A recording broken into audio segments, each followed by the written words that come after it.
Monsieur le sous-préfet, mesdames et messieurs les élus, monsieur le conseiller départemental, le représentant Alain Leboeuf, président du département, monsieur l'adjoint au maire délégué au quartier de l'Aune, mesdames et messieurs, les représentants issus des corps constitués, les présidents d'associations du monde combattant, et en particulier André Barré, président de l'UNC AFN de l'Aune-sur-Mer, messieurs les futurs décorés, que nous félicitons par avance, messieurs les porte-drapeaux, mesdames et messieurs les porte-drapeaux, mesdames et messieurs les membres de la préparation militaire marine des Sables d'Olonne, chers jeunes élus représentant le conseil municipal des enfants, fraîchement élus avec leur belle écharpe tricolore, vous pouvez les applaudir.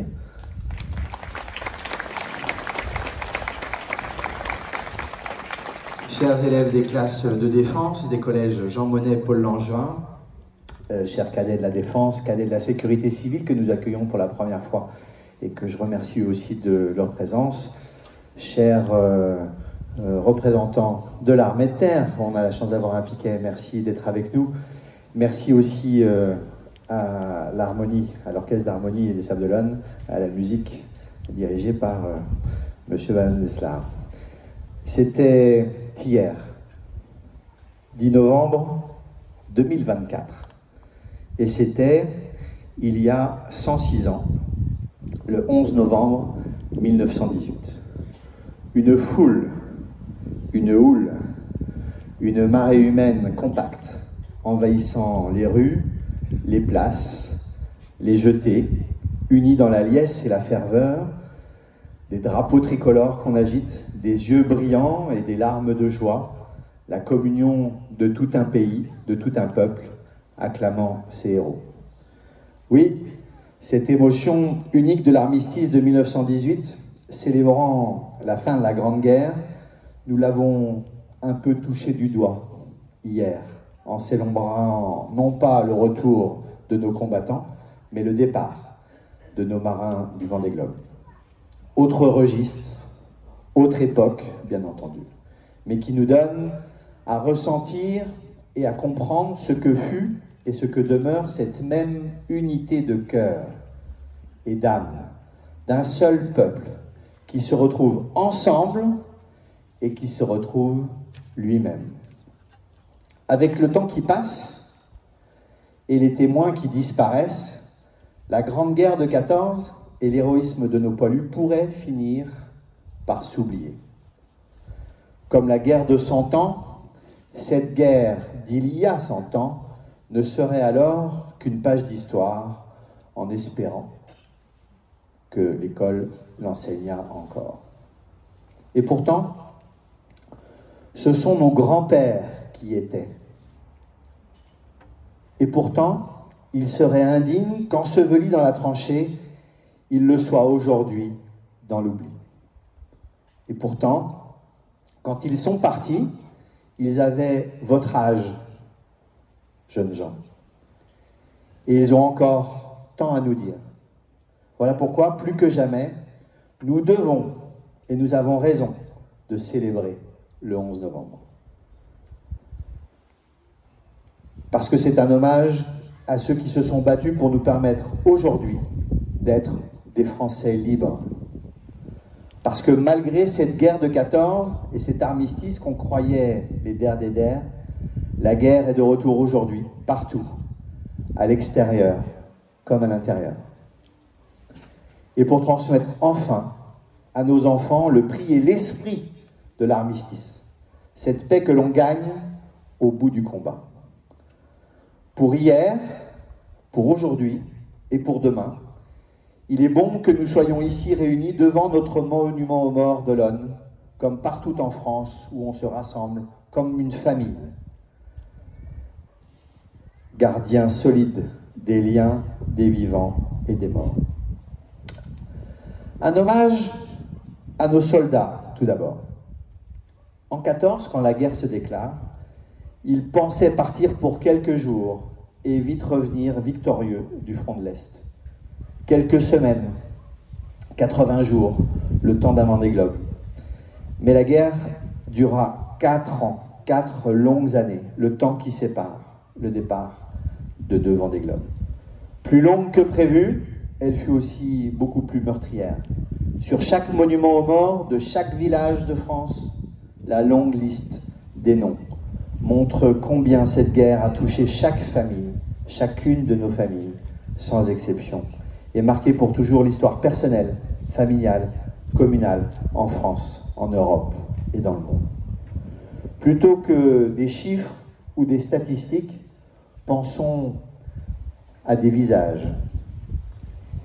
Ici, à Olonne, au moment de réaliser le premier monument aux morts, toujours bien présent, rue du 8 mai 45, cette douleur a pris la figure d'une Olonnaise, veuve de guerre, une mère ayant perdu un fils sur les champs de bataille, en costume de deuil du pays, dans l'attitude du recueillement. Cette femme, c'est Suzanne Lambert, et elle donne aujourd'hui son nom à l'une des salles du bâtiment qui se trouve ici. Cette guerre fut à la fois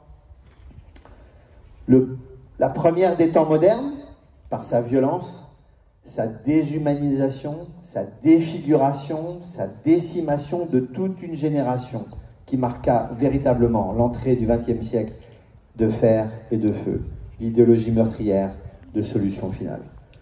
Mais aussi la dernière des temps anciens, faite d'honneur, de défense de la patrie charnelle, de respect mutuel des soldats, des chefs et des ennemis, de don de soi.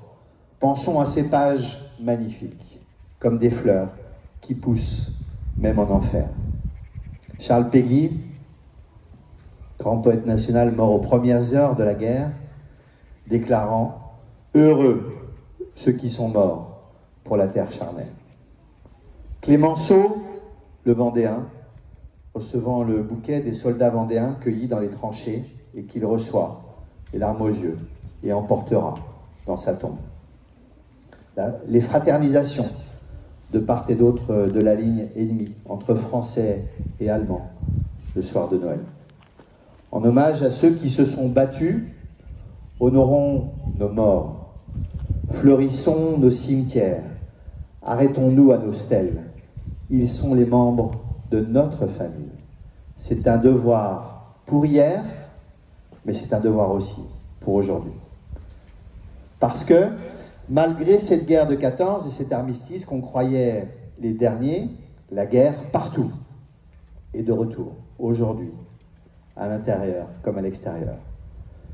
Nous avions cru, parce que notre époque moderne se croit toute puissante, que c'était chez nous et autour de nous la fin de l'histoire, de la guerre et la prospérité garantie dans le confort matériel de notre monde individualiste, consumériste, bien abrité derrière nos écrans. Et puis non. C'est la fin de l'histoire. L'histoire, la guerre, le tragique, les nations, les conflits, les armes, les victimes, partout sont de retour. Guerre à l'intérieur, guerre à l'extérieur. À l'extérieur, des conflits sévissent à nos portes, en Ukraine, en Arménie, en Israël, au Liban, qui appellent notre solidarité. C'est le sens de notre fonds d'urgence, de notre vigilance, pour ne pas se tromper de camp, pour nommer l'ennemi, pour ne pas importer chez nous des conflits d'ailleurs. Et à l'intérieur, la première faillite de notre État n'est pas financière.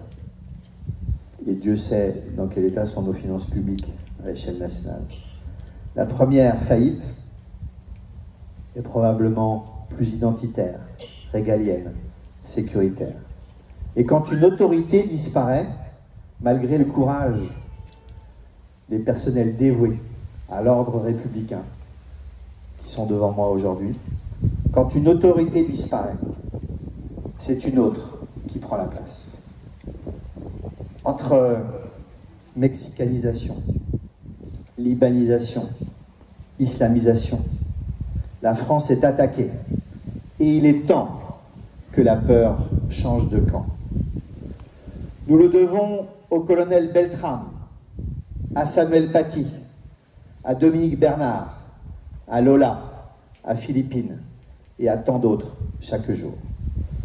Nous le devons à nos professeurs, bousculés, à nos filles, à nos fils, apeurés, à nos policiers, gendarmes, agressés.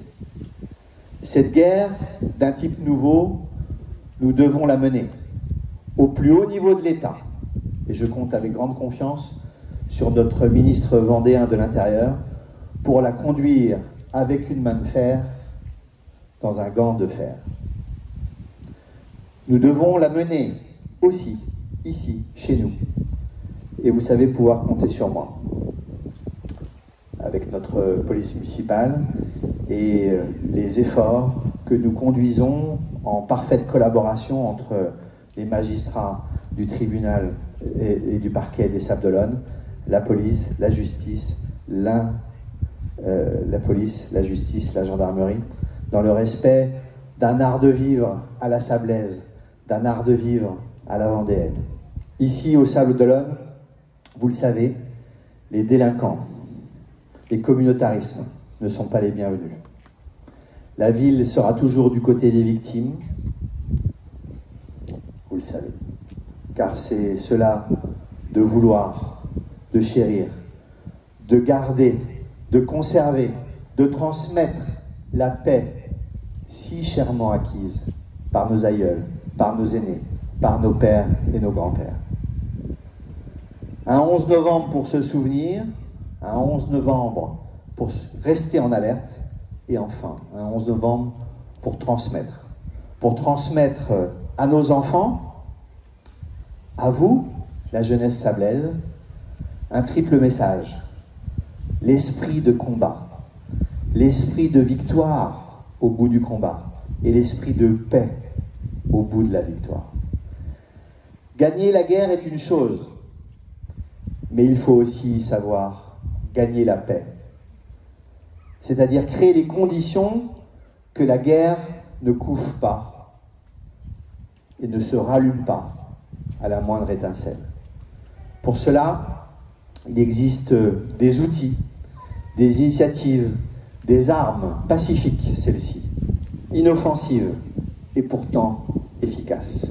Des armes à mettre entre toutes les mains, dans toutes les bouches. Elles sont à votre disposition, chers jeunes Sablais, et c'est à vous qu'il appartient aussi d'en inventer de nouvelles. Elles s'appellent ici, au Sables-d'Olonne, le passeport du civisme, chère Christine, pour apprendre en acte à être engagé, à être utile, à être patriote à son échelle, l'échelle de sa ville. Elle s'appelle l'Académie du patrimoine, pour aimer, respecter, sauvegarder, embellir, transmettre le patrimoine naturel, culturel et immatériel des Sablais dont nous avons la charge. Elle s'appelle la préparation militaire marine, qui nous fait l'honneur de sa présence à nos côtés à chacune des cérémonies et qui constitue un pont vivant entre la société civile et nos armées, et en particulier la Marine nationale. Elle s'appelle les événements et les éléments de notre mémoire commune. Nos statues, dont celle de Pierre Mauger, le résistant, survivant. Elle s'appelle le grand spectacle Raconte-moi la France, qui viendra couvrir de couleur bleu, blanc, rouge, l'été sablais en 2025. Elle s'appelle encore la célébration de nos marins du Vendée Globe, partis hier, selon la tradition, avant la Saint-Martin, vent pour le Marin, et dont il faudra fêter chaque retour. Et pour la Saint-Michel, retour des caravelles. Du premier au dernier, comme un jour d'armistice. Laissez-moi, si vous voulez bien, conclure ces mots avec ceux d'un orphelin de la Première Guerre mondiale, Raoul Follereau. Il aurait pu, à jamais, rester prostré, à craindre le combat, à espérer et attendre la paix. Il a fait l'inverse. Au nom de son père, mort au combat, il a fait de sa vie une vie donnée, une vie de service, utile aux autres.